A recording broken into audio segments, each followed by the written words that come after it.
வணக்கம். என் பேர் ஹர்ஷிதா சண்முக சுந்தரம். என் கணவர் தொழில் குழந்தைகள் நல மருத்துவர் ஆவது. சிறு குழந்தைகளுக்கு உடல் நலம் சரியில்லாத போது அவர்களை பரிசோதித்து மருந்து கொடுப்பேன். காய்ச்சல், இரும்பல், வயிற்று வலி என்று எந்த நோயாக இருந்தாலும் அவர்களுக்கு மருந்து கொடுத்து சரியாக்குவேன்.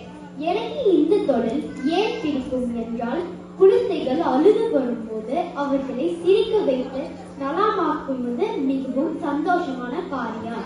நான் பெரியவளானதும் குழந்தைகள் நலமற்றவராக மட்டும் இல்லாமல் புது புது நோய்களுக்கு ஆராய்ச்சி செய்து குழந்தைகளுக்கு ஏற்ற மருந்துகளை கண்டுபிடிக்க வேண்டும் என்பதும் என்றானது.